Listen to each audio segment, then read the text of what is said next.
আমার স্ত্রীকে বারবার পর্দা করার কথা বললেও সে পর্দা করে না, এখন আমি কি করব? যে প্রশ্নটা করেছেন আমি তাকে বলতে চাই, আপনি নিজে পর্দা করেন কিনা, আপনার চোখের পর্দা করেন কিনা। এই প্রশ্নটা এই জন্য করছি যে অনেক পুরুষ আছে নিজে দুনিয়ার বদমাইশি সব করবে, চায় আমার বউটা ফেরেশতা থাকুক, কোনো দিক তাকাতে পারবে না, বউ ফেসবুক টিপতে পারবে না, কিন্তু সে সারাদিন ইটিস পিটিস করবে অন্যদের সাথে। আছে না এরকম রোগের রোগী? তো এগুলো তো খারাপ জিনিস। আপনি নিজে সলিড থাকতে হবে, তাকেও সলিড রাখার চেষ্টা করতে হবে। মহিলাদেরকে বোরকা পরানোর জন্য একটু কাউন্সেলিং করতে হবে। আমি সবসময় বলি যে সমস্ত মহিলারা বোরকা পড়তে চান না বা পর্দা করতে চান না, বোরকা বলে কোনো কথা না, পর্দা করতে চান না, হিজাব করতে চান না, তারা বাহিরে যখন খোলামেলা পোশাকে যান, সেজে গুজে যান, তাদেরকে অন্য পুরুষরা দেখে কি চিন্তা করে?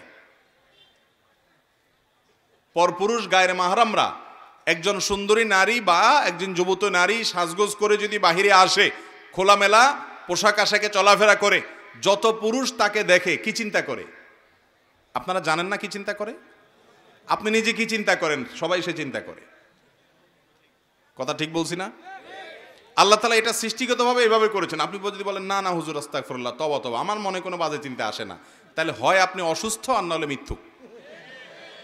হয় আপনার ডাক্তার দেখানো দরকার, আপনার শরীরে সমস্যা আছে, আর না হয় আপনি মিথ্যুক।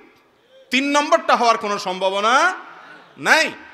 এবার আপনি চিন্তা করেন, যেই বোন পর্দা ছাড়া বাহিরে যাওয়াটাকে তার জন্য তিনি এটা প্রাউড ফিল করার মতো বিষয় মনে করছেন, ন্যূনতম যদি তার ভিতরে আত্মসম্মান বোধ থাকে, সে চিন্তা করবে বাজারে যতগুলো মানুষ আমাকে দেখছে, আমাকে নিয়ে মনে মনে সে এমন এমন কল্পনা করছে, ওই কল্পনার কথা যদি মুখ দিয়া বলে, তাহলে ঘৃণায়, ক্ষোভে, দুঃখে, কষ্টে তার আত্মহত্যা করতে মনে চাইবে। আত্মহত্যা করা হারাম, বুঝাইতে চাইলাম যে সে নিজেকে শেষ করে দিতে মনে চাইবে, এত জঘন্য খারাপ লাগবে তার কাছে।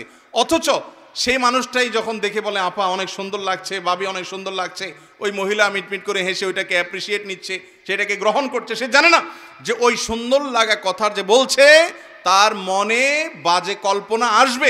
যদি কখনো না আসে, হতে পারে প্রাইমারি লেভেলে কারোর মনে বাজে চিন্তা আসলো না, কিন্তু আসবে। যেখানে বাজে চিন্তা আসার সম্ভাবনা আছে, ওখানে নিজেকে সেভ করাটাই হলো বুদ্ধিমান মানুষের কাজ। একটা জায়গায় ধরেন এখানে বিদ্যুতের লাইন আছে এবং এখানে বিদ্যুতের হাই ভোল্টেজ লাইন আছে, হাত লাগলে সাথে সাথে শক্ট হয়ে মারা যাওয়ার ভয় আছে। এই মুহূর্তে বিদ্যুৎ নাই, কারেন্ট নাই, চলে গেছে, তারপরও আমি সেখানে হাত দেব না। কেন? কারণ এখন বিদ্যুৎ নাই, যে কোনো মুহূর্তে এসে যাবে। কোনো পুরুষ কোন নারীকে দেখার পর এই মুহূর্তে হয়তো তার মনে বাজে চিন্তা আসছে না, হয়তো অন্য কোনো টেনশনে আছে বেচারা, তার মনে বাজে চিন্তা এই মুহূর্তে আসলো না, কিন্তু আসতে বাধ্য। যদি তার গায়রে মাহরাম মহিলা হয়, তাহলে তার মনে সবসময় পবিত্র চিন্তা আসবে না, একটা সময় বাজে চিন্তা আসবে। এই ভয়াবহ দিকটার কারণে একজন নারী পর্দা করবেন। তিনি পর্দা করবেন তার প্রোটেকশনের জন্য। আমি সবসময় বলি ভাই, মাননীয় মহামান্য রাষ্ট্রপতি তিনি চাইলেই কি যে কোনো জায়গায় যাইতে পারেন? যদি আমাদের মহামান্য রাষ্ট্রপতি প্রায় সময় মজা করে বলেন যে একটা ডিম আমাকে খাইতে দিলে ডাক্তাররা এবং যারা দায়িত্বশীল আছেন আমার নিরাপত্তার জন্য, এরা খেতে খেতে খেতে খেতে চেক করতে করতে আমার কাছে এসে অল্প একটু টিকে কোনো রকম। উনি প্রায় সময় মজা করে রসিকতা করে বলেন। উনি যদি বলেন যে তোমরা সব ছড়ো, আমার আশপাশে কোনো সেফটি লাগবে না, আমি একটু কারওয়ান বাজার গিয়ে মন মতো একটু বাজার করব, দিবে তাকে কেউ? কেন দিবে না? কারণ তার নিরাপত্তা বিঘ্নিত হবে। আল্লাহ তাআলা মেয়েদেরকে পর্দার বিধান দিয়েছেন তাদের নিরাপত্তার জন্য। পৃথিবীর উন্নত দেশ হিসাবে যাদেরকে আমরা অনেক দিক থেকে আইডল মনে করি, তাদের অনেক ভালো দিকও আছে। সেই ইউরোপিয়ান পশ্চিমা দেশগুলোতে মহিলারা পুরুষরা সবাই উচ্চশিক্ষিত, তথাকথিত সভ্য, ভদ্র, অনেক দিক থেকে আমাদের চাইতে ভালো। কিন্তু কর্মক্ষেত্র থেকে নিয়ে শুরু করে শিক্ষা প্রতিষ্ঠান পর্যন্ত সর্বস্তরে মেয়েরা যৌন নির্যাতনের শিকার যে পরিমাণ হয়, পত্রপত্রিকার রেশিওগুলো দেখলে বোঝা যায় আমাদের সমাজে, মুসলিম প্রধান সমাজে এখনো পর্যন্ত মেয়েরা সেই তুলনায় হাজারো গুণ ভালো আছে আলহামদুলিল্লাহ। এর মূল কারণ হলো পর্দা।